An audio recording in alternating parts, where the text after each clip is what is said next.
Semua orang punya cerita horor KKN yang tak akan pernah mudah dilupakan. Bagi saya dan 7 orang teman, cerita kami selalu bisa membuat bulu kuduk berdiri kalau dibayangkan. Semasa kuliah, saya mengikuti kegiatan KKN PPL sebagai mahasiswa jurusan pendidikan selama 2,5 bulan di Mungkit, Magelang. Kelompok kami terisi 8 orang. Hanya 1 orang yang merupakan laki-laki. Di rumah kontrakan saya tinggal bersama 6 teman perempuan lainnya. Sedangkan si laki-laki tinggal di sebuah kos-kosan dekat rumah kami. Selama 3/4 perjalanan kami KKN dan PPL, segalanya terasa lancar dan membahagiakan. Segalanya berubah di 1/4 perjalanan terakhir kami gara-gara cerita horor KKN. Saat itu sekolah tempat PPL mengadakan kemah Sabtu Minggu. Seluruh anggota kami 8 orang datang ke sekolah untuk menyemarakkan acara dan menjadi penjaga para murid. Di prosesi api unggun, kami menyumbang pentas tari dengan iringan lagu Fortune Cookie yang mencintainya, JKT48. Mendadak, saat masuk ke referen kedua, salah satu dari murid kesurupan dan berteriak-teriak meracau tak jelas. Sontak, kerumunan murid berhamburan, ketakutan. Acara hiburan dibatalkan. Kami, mbak-mbak dan mas-mas PPL diminta memandu murid-murid untuk tidur di kelas-kelas yang disediakan. Tiba-tiba, satu murid lagi, kali ini dari pengurus OSIS, berteriak dan menggeletak tak sadarkan diri atau pingsan. Suasana kian mencekam saja.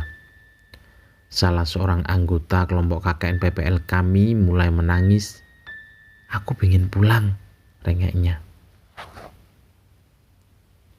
Tadinya kami bertahan di sekolah malam itu.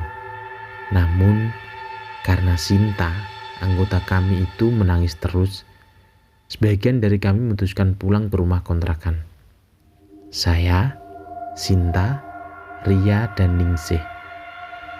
Sementara itu, sisanya Anto, Tari, Ulfa, dan Tia bertahan di sekolah untuk menjaga keamanan anak-anak. Malam rasanya mengerikan secara mendadak. Saat itu jam menunjukkan pukul 11. Di rumah kontrakan, Ria bilang, "Untung kita pulang. Sinta tadi diincar." "Diincar siapa?" tanyaku. Ria tidak menjawab, tapi kami mengerti. Ria bisa melihat apa yang tidak bisa kami lihat dengan mata telanjang. Kami pikir Anto, Tari, Ulfa, dan Tia akan menginap. Tapi tepat pukul 12 malam, mereka datang kembali ke rumah. Sekilas tidak ada yang aneh, tapi sorotan mata Tia jelas berbeda. "Ti," panggil Sinta. Tia melotot. Sinta mengkeret. "Dia aneh," bisik Tari. "Mungkin ketempelan. Kalau kalian lihat, bayangannya sejak di sekolah tadi juga aneh. Seakan-akan ada bayangan hitam yang menarik kakinya." 5 menit kemudian, Tia meraung-raung di kamar. Kami bertujuh mengelilinginya karena kaki dan tangan Tia seperti meronta-ronta tak tentu arah. Matanya melotot ke arah pintu dan berteriak, "Ada di sana! Ada di sana!"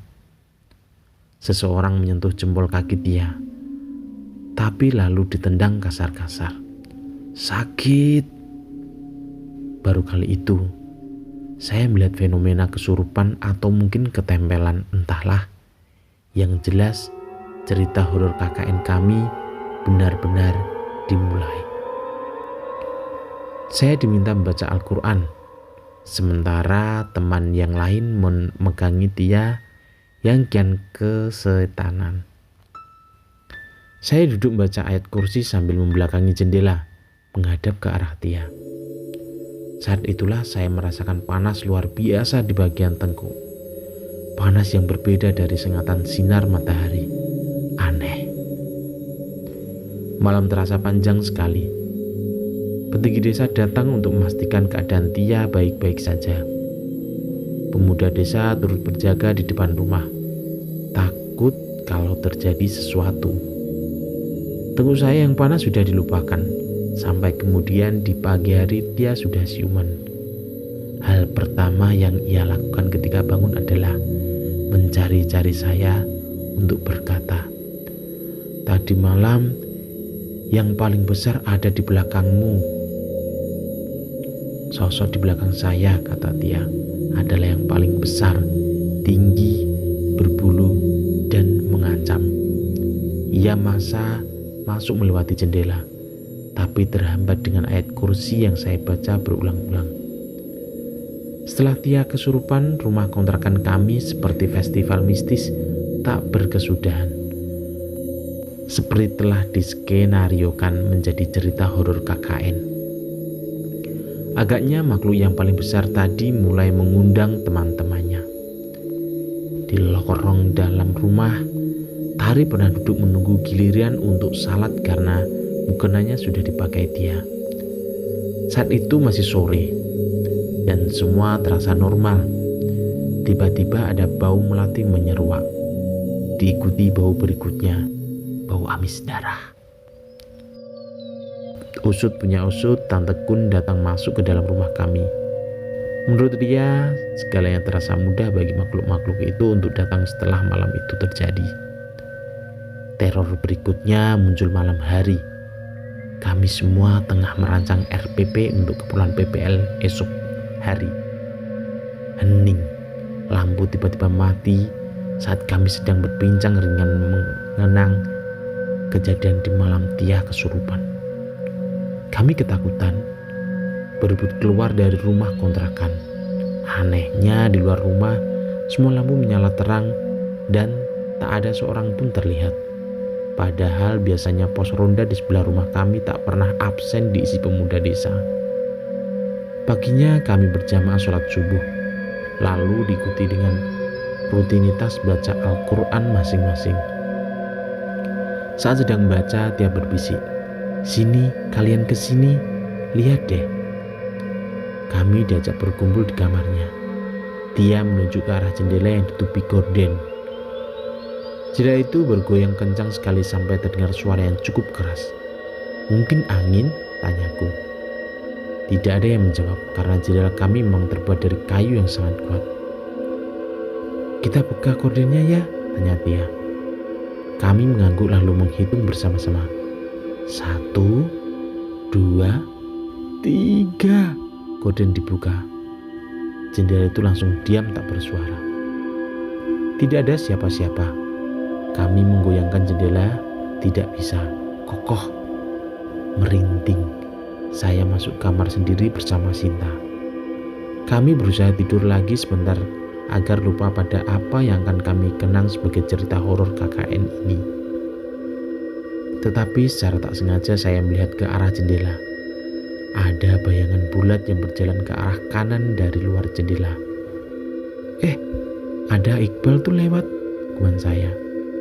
Iqbal adalah nama salah satu tetangga kami masih kelas 1 SD. Jendela kami cukup rendah, jadi saya yakin ukurannya cukup dilewati Iqbal. Sinta diam mendengar kata-kata saya, lalu berbisik, "Apa, Li?